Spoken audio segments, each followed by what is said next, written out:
Hey everyone, and welcome back to my channel, and today we're going to be going over another narrative example. I've done a couple of other ones over the past couple of weeks. I did a STEMI narrative, trauma narrative, and this week we're specifically going to be writing a narrative over sepsis. I actually have a whole playlist for radio report examples, and just like I say in those videos, just know that over time you're going to develop your own sense of style whenever you're writing narratives, and my biggest advice to you is to develop that style and learn the bones that you want in each one of your narratives. That way, if it's your run-of-the-mill basic level call, you can write a narrative no problem. But if it's an advanced or very critical call, you include all of those basic bones that you need in your narrative and you can elaborate as needed. Let's jump into today's example.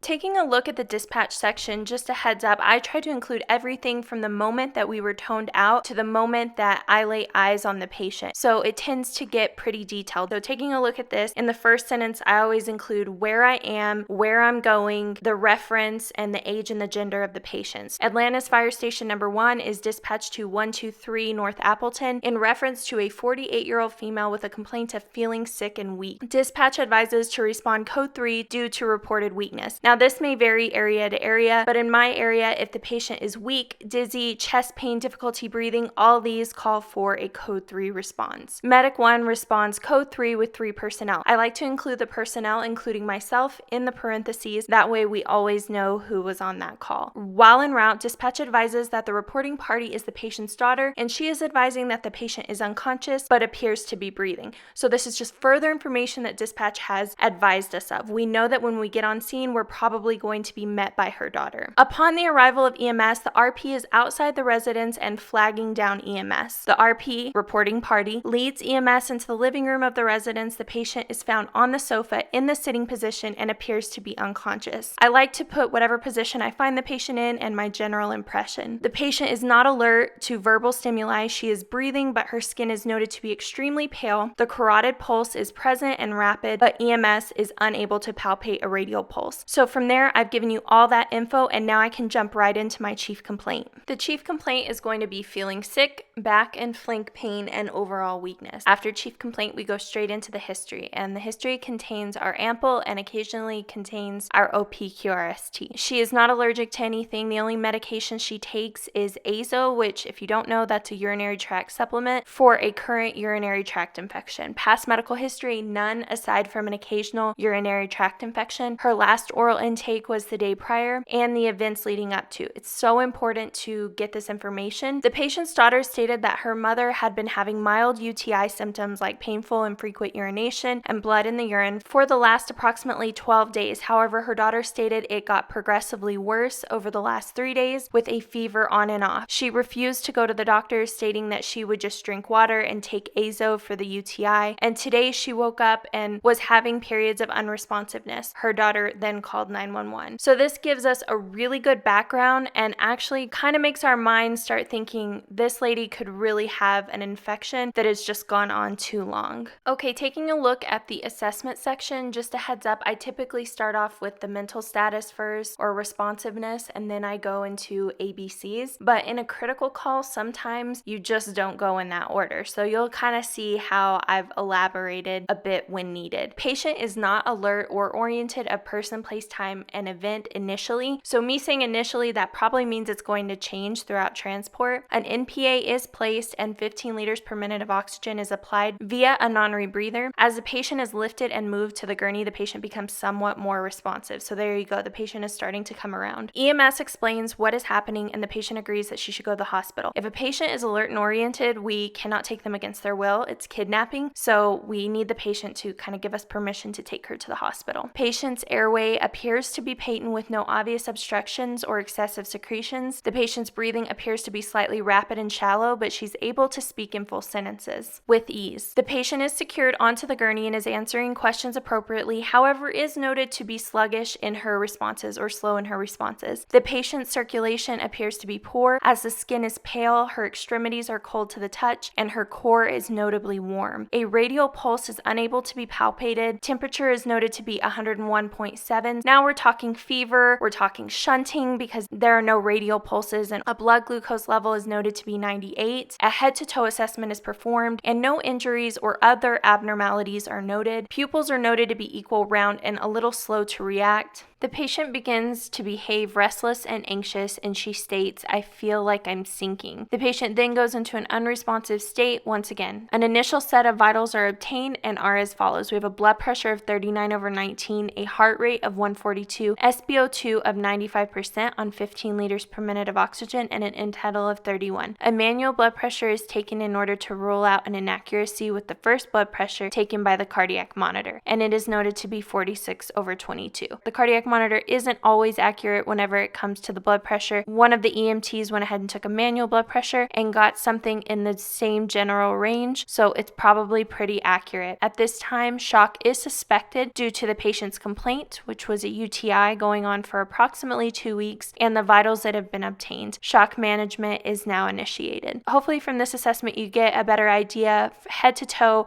how this patient is doing, how she's presenting. Like I've said in past videos, I don't typically put my vitals in my narrative because our reporting system, there is a whole other section for the vitals. But whenever it's pertinent like this, like for example for a shock patient, it's important to document that in the narrative as well, because if you decide to give a pressor or something like that, you're definitely going to want your initial vitals in the narrative, and then you'll probably want your vitals as you arrive to the hospital. So now that we've assessed everything, let's go ahead and jump into our treatment section. I always start the treatment section off with the patient assessment is performed because that's one of the first things I do is get a general impression of the patient. For example, the patient is lifted and moved to the stretcher and all seatbelts are applied. Vitals are taken and R is recorded. Shock management is initiated and NPA is inserted. 15 liters per minute of oxygen is administered via a non-rebreather. The patient is covered up. Bilateral large bore IVs, 16 gauges, are established to the left forearm and the right AC. Somebody with such low blood pressure that is in shock definitely needs some fluid, so we'll give her a larger bore IV. A full blood draw is obtained. Patency of the lines is ensured as they are flushed with normal saline. No redness, tenderness, or signs of infiltration is noted to either site. This is really important just in case one of your lines were ever to infiltrate and heaven forbid cause necrosis or something. Cover yourself through documentation and through continuous monitoring of these sites. A 12 lead is performed and sinus tachycardia is noted. A combined total of 1,200 milliliters of normal saline is administered to the patient throughout transport. That is a lot of fluid, but it sounds like this patient needed a lot of fluid and possibly even a pressor. But many protocols require that you try fluid resuscitation before you administer a pressor. All right, let's go over the transport section. The major things that I like to touch on in the transport section specifically are if we went emergent or non-emergent. I like to mention the patient's condition whenever we arrive to the hospital, that the hospital has been contacted and that we've advised them what we've done and how we've treated the patient, and if they advise anything further for us to do, I'll go ahead and include that in the section. And then I also add whoever I give my verbal report to and that signatures are obtained. The patient is transported code 3 to Atlantis General Hospital. The patient's condition is monitored and reassessed during transport with improvement noted to the vitals. The final set of vitals are noted to be a blood pressure of 85/52, a heart rate of 112, an SpO2 of 99% on 15 liters per minute of oxygen, and an end-tidal of 33. The patient begins to become responsive again. AGH is contacted and advised of the patient's condition, treatment, and our estimated time of arrival. The hospital advises no changes in the patient's care. Upon our arrival to the hospital, the patient is placed in ER bed 12 and a verbal report is given to RN Jessica Smith, at which time the patient's care is turned over to the hospital. Signatures are obtained and Medic 1 is cleaned, restocked, and returned to Atlantis Fire Station number 1. And then I go ahead and sign my name, my employee identification number, and my national registry level. Let's go ahead and look at how the full report would look. Okay, this is how a D chart, a full D chart would look. Now, typically my narratives aren't this long, but the more critical the patient, the longer the narrative. That's just the way it typically goes. All right, guys, and that's about all I have for you today. If you guys have any questions, please